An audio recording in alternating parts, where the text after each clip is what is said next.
Okay, so right, this is a view from the MASSIVE-3 system. There are parts of this user interface that are standard MASSIVE-3 user interface components, and there are parts of it which are part of the MOL Massive Online Editor, which was used for the experiments described in Chapter 2.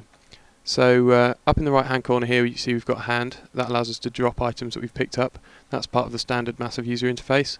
At the bottom in the middle we've got icons which allow us to move in different ways. So we can sidestep with this icon, we can fly with this icon, we can move our eyes with this icon, and we can send ourselves back down to the ground level using this icon.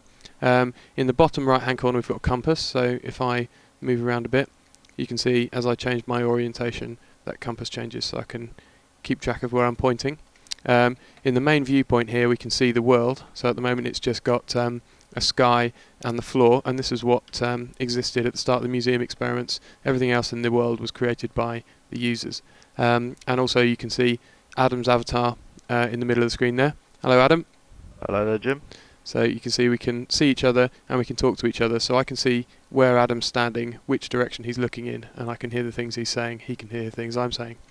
So if we look at the parts of the interface that are additions that were made for the Massive Online Editor, there are two main parts. On the right hand side here we've got a palette of objects. As you can see I can scroll up and down through those to see different objects, and I can add objects to the world by clicking on them. So if I just move back a bit so Adam can see this, and then click on this wall at the top, you can see a wall appears in front of me, so hopefully Adam can see that, can you? I can see that, yeah, no problem. And I can see it just in front of me. So there's a wall there. I can move it around in a sphere around my avatar by right clicking and moving around, and you can see that the wall is picked up and moves around a sphere as if it was attached to my arm and my arm was attached to a point on my avatar.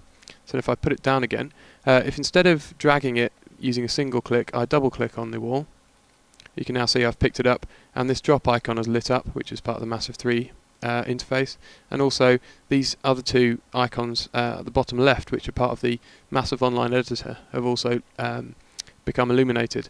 So these icons allow me to resize the object, so I'll just show you that. By right clicking and then dragging I can scale the object in front of me that I've picked up, and this allows me to rotate the object. So if I right click and drag I can rotate the wall around like that. So that allows very fine-grained manipulation, but sometimes it makes it difficult to line things up. So if I switch on grid snap by pressing a key on my keyboard, which you can't see, if I move around now, you see the wall, both its position and orientation, snap to coarse units, and that makes it much easier for people to line up objects using the editor.